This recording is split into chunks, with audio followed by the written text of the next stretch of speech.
Hello friends, इस वाले video में एक ज्वेलरी स्टॉक्स के बारे में डिस्कस करेंगे जिसका नाम है पीएन गडगिल्स ज्वेलर्स। इसके भी क्वार्टर 4 के जो है वो रिजल्ट आए हैं, ठीक है। तो वो उसके रिजल्ट के बारे में डिस्कस करेंगे एंड इनके स्टोर एक्सपांसन वगैरह के बारे में डिस्कस करेंगे, ठीक है। तो पीएन गडगिल्स ज्वेलर्स जनरली देखो तो ये कंपनी इनका अगर आप बिजनेस समझो, बिजनेस मतलब इनके बड़े बड़े रिटेल आउटलेट्स हैं। आउटलेट्स में इनके स्टोर है मुंबई वगैरह में अगर आप जाओ। एक्चुअली ये अपना बिजनेस जो है महाराष्ट्र से स्टार्ट किया इन्होंने। एक्चुअली महाराष्ट्र में ये जो इनका आई थिंक 6th जनरेशन है और इनका बिजनेस देखोगे तो काफ़ी लंबे समय से चलता आ रहा है, ठीक है। काफ़ी पुरानी कंपनी है ये महाराष्ट्र की। और अब ये कंपनी जो है महाराष्ट्र में तो अपना जो इन्होंने स्टोर वगैरह ओपन किया ही है। देन उसके साथ साथ अब कंपनी जो है महाराष्ट्र से निकल के बाहर स्टेट में, अदर स्टेट में कंपनी जो है वो जा रही है और अपने स्टोर को जो है वो ओपन कर रही है। जैसे महाराष्ट्र से निकल के ये कंपनी के स्टोर देखोगे यूपी में है, उत्तर प्रदेश में, एमपी में है, छत्तीसगढ़ में है। तो बहुत सारे स्टेट में कंपनी जो है वो अपना एक्सपांड कर रही है। आप देखोगे लखनऊ वगैरह में इनके स्टोर हैं। तो इनके स्टोर देखोगे तो ये लगातार स्टोर जो है अपने स्टोर एक्सपांसन कर रही है। एक्चुअली कंपनी ने जो एग्जीक्यूशन दिया था, गाइडेंस दिया था स्टोर एक्सपांसन का, वही स्टोर अभी इनके पास है 78। इन्होंने मोटा मोटी 78-80 स्टोर का इन्होंने गाइडेंस दिया था। तो वही स्टोर इनके पास अभी टोटल स्टोर देखोगे तो इनके 78 स्टोर है, जिसमें कोको मॉडल पे 57 है, फोको मॉडल पे 21 है। और वैसे देखोगे तो कंपनी जो है वो एक्सपांड कर रही है, जो अपने स्टोर को जो एक्सपांड कर रही है वो फोको मॉडल पे कर रही है, ठीक है। एक्चुअली फोको मॉडल पे कर रही है। तो फोको मॉडल पे ये भी बात है कि फोको मॉडल पे जब भी कंपनी एक्सपांड करती है उसमें कंपनी के जो है वो मतलब जो इनके एक्स्ट्रा जो मनी वगैरह जो है वो कैश मतलब जो है वो यूज़ नहीं होते हैं, क्योंकि वो फ्रेंचाइज होते हैं। तो फ्रेंचाइज में जो फ्रेंचाइज लेते हैं वो जो है अपने जो है अमाउंट वगैरह यूज़ करके जो है फ्रेंचाइजी को जो है वो रन करते हैं, ठीक है। तो उस हिसाब से देखो तो फोको मॉडल पे जो है उस पर काफ़ी ज़्यादा एक्सपांसन करने पे जो है कंपनी अपने फोकस कर रही है। देन कंपनी का अगर आप प्रेजेंस देखोगे तो पैन इंडिया प्रेजेंस है। जैसे कंपनी एक्सपांड की है, अभी देखोगे तो कंपनी संगिल जो महाराष्ट्र में, आई थिंक महाराष्ट्र में है, वहाँ से कंपनी एक्सपांड होकर यूएसए तक गई। यूएसए मतलब यूनाइटेड मतलब अमेरिका, यूएसए तक गई। वहाँ में भी काफ़ी इनका अच्छा प्रेजेंस है। 6 स्टेट एक्चुअली देखो तो 6 स्टेट में इनका प्रेजेंस है। और उसके साथ साथ ये कंपनी जो है वो देखोगे कोको एंड फोको मॉडल पे कंपनी स्केल अप कर रही है। और इसके साथ साथ कंपनी के जो कैपिटल एफिशिएंसी ग्रोथ है, मतलब जो ग्रोथ है वो देखोगे अप्रॉक्स 2-3-4 टायर मार्केट में कंपनी जो है वो एक्सपांड कर रही है। देन इनके अगर आप ज्वेलरी मतलब जो डाइवर्सिफाइड ज्वेलरी पोर्टफोलियो देखोगे, एक्चुअली कंपनी जो है अपने स्टोर में देखोगे, जब इनके स्टोर में आप विज़िट करोगे तो इनके स्टोर में गोल्ड मिलेंगे, सिल्वर मिलेंगे, डायमंड मिलेंगे, प्लैटिनम मिलेंगे।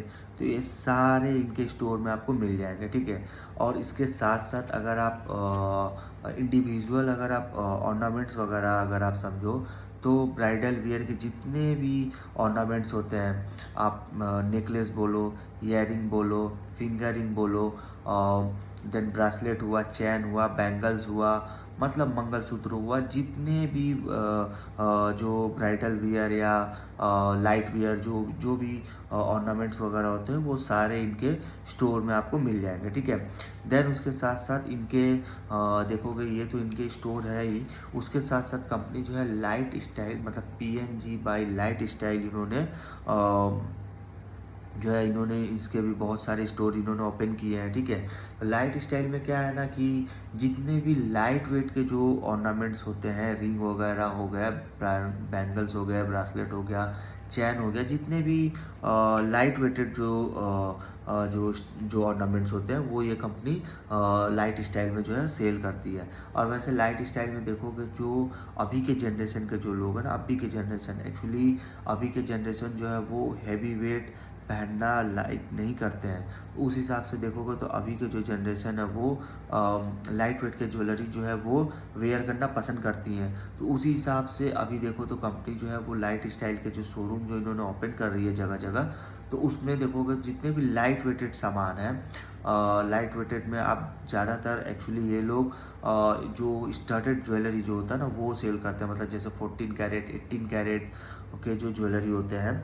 तो इसमें क्या होता है ना, वो इसमें मार्जिन ज़्यादा, क्योंकि स्टडेड जो ज्वेलरी होता है, स्टडेड ज्वेलरी में जो है वो मार्जिन सबसे ज़्यादा होता है, तो इसलिए ज़्यादा ये कंपनी जो है वो, आप किसी भी बड़ी कंपनी में जाओगे तो वो लोग स्टोन डायमंड के जो आइटम होते हैं वो पहले प्रेफर करते हैं, ठीक है। तो उस हिसाब से देखोगे तो लाइट स्टाइल में मतलब जो इनका लाइट स्टाइल वाला ब्रांड है वो काफ़ी धीरे धीरे जो है वो एक्सपांड कर रहा है। इनके एक्चुअली आप ब्रांड एम्बेसडर देखोगे तो सारा तेंदुलकर है, ठीक है। तो सारा तेंदुलकर को इन्होंने इनका ब्रांड एम्बेसडर है। और ये कंपनी जो है जितने भी लाइट वेट के ज्वेलरी होते हैं, जो अभी जो यंग जनरेशन है, वो यंग जनरेशन जो है लाइट वेट की ज्वेलरी जो है वो वेयर करना पसंद करती है, ठीक है। और उस हिसाब से देखो तो इनका भी काफ़ी अच्छा डिमांड है। देन उसके बाद आता है ई कॉमर्स प्लेटफॉर्म। आप ई कॉमर्स में देखोगे तो कंपनी के ई कॉमर्स, जैसे एक तो कंपनी का खुद का वेबसाइट है pngjewellers.com। वो वेबसाइट के अलावा कंपनी के टाटा क्लिक, अमेज़ॉन, फ्लिपकार्ट, अजियो, मिंत्रा, ये जितने भी ऐप्स है ई कॉमर्स जो प्लेटफॉर्म है उसमें जो है ऑनलाइन ज्वेलरी जो है कंपनी जो है वो सेल आउट करती है। मतलब इनके ये ऐप्स वगैरह में सारा कुछ इनके डिटेल्स रहते हैं। अगर आप चाहो तो आप ऑनलाइन भी इनके जो ज्वेलरी है जो इन ऐप्स के जरिए आप ले सकते हो, ठीक है। देन उसके बाद अगर देखो मार्केट शिफ्ट, तो मार्केट जो है वो अनऑर्गेनाइज से ऑर्गेनाइज की तरफ शिफ्ट हो रहा है, ठीक है। अब ऐसे देखो तो जो गोल्ड का मार्केट है अपने यहाँ, जो गोल्ड का मार्केट है वो second largest gold market in the world, ठीक है। और ये मार्केट साइज देखोगे अभी 260 बिलियन, एक्चुअली 2030 तक जो है ये मार्केट का जो साइज है वो 260 बिलियन तक जाएगा।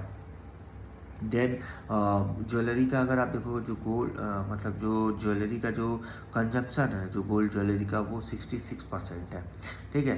देन ज्वेलरी मार्केट देखो जो कंट्रीब्यूशन है, एक्चुअली ज्वेलरी मार्केट का जो कंट्रीब्यूशन है पूरे जीडीपी में देखोगे तो इंडिया का जीडीपी में 7% कंट्रीब्यूशन है एंड 15.7% जो है वो इंडिया का टोटल मर्चेंडाइज एक्सपोर्ट है, ठीक है।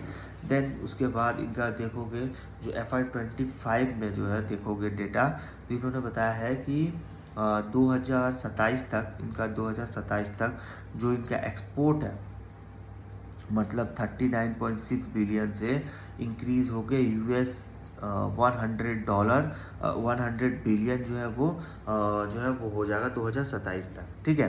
देन इन्होंने बताया कि इंडिया में एक्चुअली देखोगे हर साल 10 मिलियन वेडिंग मोटा मोटी हर साल होते हैं, 10 मिलियन, ठीक है।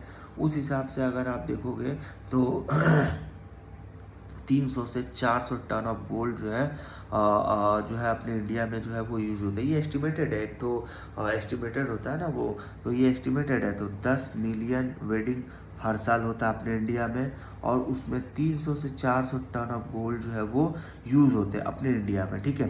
तो उस हिसाब से देखो तो काफ़ी ज़्यादा जो है अपने इंडिया में जो है यूज़ है। एक्चुअली गोल्ड के जो ऑर्नामेंट्स होते हैं, मतलब गोल्ड वगैरह सबसे ज़्यादा यूज़ अपने इंडिया में ही होता है, क्योंकि यहाँ के लोग जो है एक तो गोल्ड ज्वेलरी को जो है लाइक करते हैं, पसंद करते हैं पहनना, ठीक है।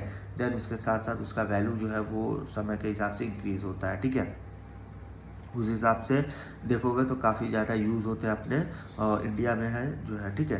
तो देन ज्वेलरी और बार में अगर आप देखोगे एक्चुअली मतलब अगर आप दिवाली वगैरह में जाओगे, इस साल के जो लास्ट जो दिवाली था, तो उस दिवाली दुर्गा पूजा दिवाली के मंथ में अगर जाओगे, आई थिंक अक्टूबर, सितंबर लास्ट एंड अक्टूबर, तो ये मंथ में देखोगे तो सबसे ज़्यादा सेल जो है उस समय बाहर का हुआ था, क्योंकि उस समय जो रेट है लगातार इंक्रीज़ कर रहा था। तो रेट लगातार इंक्रीज़ करने की वजह से लोग जो है वो बाहर जो है वो काफ़ी ज़्यादा बाहर वगैरह जो कॉइन वगैरह होते हैं ना वो परचेस कर रहे थे, ठीक है। तो उस हिसाब से देखोगे तो 66% ज्वेलरी और बार जो है 34% था 23 में, बट यही 28 तक देखोगे तो इनका बार जो है 34 से 38 हो जाएगा और जो ज्वेलरी है वो 66 से 62% होगा, ठीक है। ये इनका इन्होंने एस्टिमेटेड दिया है। देन ई कॉमर्स प्लेटफॉर्म से देखोगे वो उनका भी एक्सपेक्टेशन है कि आगे इंस्टामार्ट, स्विगी से जो है इनका आने वाले टाइम में जो है वो स्टार्ट हो गए इनके, ठीक है। इसमें भी देखोगे तो इनका ऑफलाइन और ई कॉमर्स में देखोगे तो 94% ऑफलाइन होता है, 6% ई कॉमर्स F23 में, देन 28 आते आते इनका 90% हो गया आपका जो है वो क्विक कॉमर्स एंड ऑफरिंग। जो ऑफलाइन जो है वो मोटा मोटी इनका 90% एक्चुअली हो गया है। मतलब काफ़ी अच्छा इनका एक्चुअली मतलब 10%, 90% तो ऑफलाइन है ही, 10% इनका ई कॉमर्स हो गया। मतलब जो 6% था लास्ट 23 में, वो इंक्रीज़ होकर 10% हो जाता है। तो काफ़ी अच्छा इनका मार्केट वगैरह इंक्रीज़ हो रहा है, ठीक है। वैसे अगर आप सिचुएशन देखोगे तो जो गोल्ड का अगर आज ही देखोगे ना, तो गोल्ड के प्राइस में काफ़ी ज़्यादा रिडक्शन आया लास्ट 2 डेज़ में, ठीक है। क्योंकि गोल्ड में जो रिडक्शन एक्चुअली अपसाइड आया गोल्ड का। देखो गोल्ड जो है काफ़ी ज़्यादा इंक्रीज़ हुआ है, इसलिए क्योंकि इंपोर्ट ड्यूटी जो होता है ना, इंपोर्ट ड्यूटी इन्होंने पहले 6% था, उसको इंक्रीज़ करके 15% कर दिया गया। वैसे अगर आप देखोगे तो लास्ट 2 ईयर्स पहले देखोगे तो इंपोर्ट ड्यूटी को घटाया गया था। वो पहले 15% ही था, उसको रिड्यूस करके 6% कर दिया गया था। इससे काफ़ी ज़्यादा प्राइस जो है वो रिड्यूस हुआ था, ठीक है। आई थिंक 72, 74 से 65 तक इनका प्राइस जो है गोल्ड का प्राइस आया था। लेकिन वही देखोगे अभी जो है, जैसे मोदी जी ने अपील किया है कि गोल्ड वगैरह थोड़ा सा कम यूज़ करें, गोल्ड ना ले, ठीक है। और उस हिसाब से देखोगे तो अभी बहुत थोड़ा सेल में जो है वो इम्पैक्ट पड़ा है, ठीक है। एक्चुअली इसका इम्पैक्ट जो है आपको Q1 में समझ में आएगा, FY27 में, बट थोड़ा बहुत जो है वो इफ़ेक्ट पड़ा है, ठीक है। तो उस हिसाब से देखोगे तो काफ़ी ज़्यादा जो है वो इनका सेल में थोड़ा बहुत जो इम्पैक्ट पड़ा है। लेकिन मतलब जो आने वाले टाइम में देखोगे तो काफ़ी ज़्यादा इनका जो है वो रिटर्न बन सकता है, ठीक है। अभी जो है वो प्राइस हाइक हुआ है गोल्ड का, क्योंकि इंपोर्ट ड्यूटी इंक्रीज़ हुआ है। इंपोर्ट ड्यूटी इंक्रीज़ होने से प्राइस जो है वो हाइक हुआ है, ठीक है। देन यही आपको देखोगे तो मतलब आप जो है वापस से जो है वो शिफ्ट चेंज हो रहा है, क्योंकि गोल्ड बार जो बीच में लोग लेना बंद कर दिए थे, क्योंकि रेट रिड्यूस होता चला गया था। उस हिसाब से देखो तो फिर वापस से जो है लोग जो है वो बार वगैरह जो है वो परचेस करना स्टार्ट कर दिए हैं, ठीक है। देन उसके साथ साथ अगर आप इनका रिजल्ट देखोगे, पूरे ओवरऑल रिजल्ट, तो इनका रेवेन्यू देखोगे 123% से ग्रो किया है, ग्रॉस प्रॉफिट 80% से ग्रो किया है, बट मार्जिन रिड्यूस हुआ है। ग्रॉस मार्जिन रिड्यूस हुआ है, एबिटा मार्जिन रिड्यूस हुआ है, बट एबिटा 52% से ग्रो किया है एंड पैट 45% से ग्रो किया है। लेकिन आप ओवरऑल मार्जिन देखो तो निगेटिव आया, ठीक है। सबका मार्जिन वगैरह देखोगे तो सारा का मार्जिन जो है वो निगेटिव है, ठीक है। लेकिन अगर आप गोल्ड के बारे में समझो तो गोल्ड, जैसे मोदी जी ने अपील किया है कि गोल्ड वगैरह थोड़ा कम यूज़ करें, उस हिसाब से काफ़ी ज़्यादा इम्पैक्ट पड़ा है। और दूसरा इम्पैक्ट पड़ा गोल्ड के प्राइस हाइक होने में, इंपोर्ट ड्यूटी जो है वो जो पहले 6 था, वो एक्चुअली पहले 9 था, उसको 15 कर दिया गया था। एक्चुअली 15 पहले था, उसको 9 कर दिया गया था। देन 9 से अभी जो है वो 15% हो गया इंपोर्ट ड्यूटी। उसके वजह से रेट जो है थोड़ा बहुत हाइक हुआ, ठीक है। तो ये जो है वो प्रॉब्लम जो है ये आता रहता है, क्योंकि कुछ ना कुछ अगर आप देखो तो देश में हो रहा है, उस वजह से जो है गवर्नमेंट जो है वो अपील कर रही है, ठीक है। अगर आपको वीडियो इन्फॉर्मेटिव लगे, please like share and subscribe करें। इस वीडियो में यहीं तक रखते हैं।